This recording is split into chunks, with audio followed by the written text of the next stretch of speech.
Top 5 games. Number 5, Gears of War 2.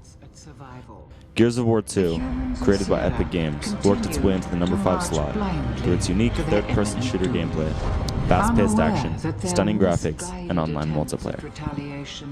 Gears of War 2 is pretty cool. It's in the third person, whereas most shooter games are in the first person, and so you're kind of like behind the main character the whole time. I think the single-player mode is probably the best single-player game I've played in a long time. It's unique. There's a lot of unique enemies, guns. Number 4, Left 4 Dead. This classic first-person zombie shooter from Valve made it to the number 4 slot in the countdown, with its amazing online 4-player co-op and the ability to play as the humans and the zombies. Alright, what I like about Left 4 Dead is the fact that everything is so fast-paced and you get to choose what character you want to be and the gun you want to have. I like the variety of characters that Left 4 Dead has and also the vigorous missions you go on. Number 3, Call of Duty World at War.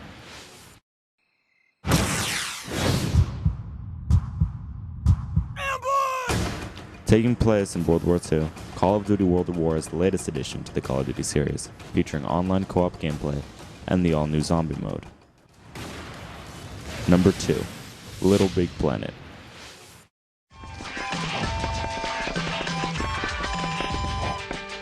Little Big Planet takes the number 2 slot due to its limitless user-generated levels, character customizability, and a 4-player co-op forcing players to work together to finish levels.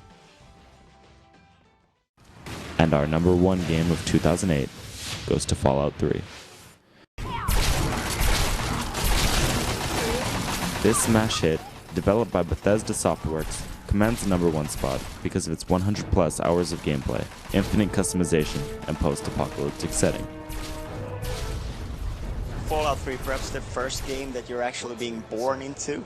Can you tell us about that experience? Yeah, it is a bit of a unique way to start a game. So we like this idea from the original Fallout where it says you've lived your whole life in the vault, and we said, well, what would that be like if you actually spent the first part of the game sort of growing up in the vault? And so we start with you witnessing your own birth from a first-person perspective, and you don't see any of the nasty bits, but it starts with your birth, and you know, you pick whether you want to play as a boy or a girl and what your name is, and so we sort of kind of naturally lead you through a character creation that's part of the process of you growing up in the vault and flashing through these different periods of your life. So you're learning a bit about this world of the vault that you're eventually going to leave and go out into the wasteland, and then also how to play the game and create your character kind of all at the same time.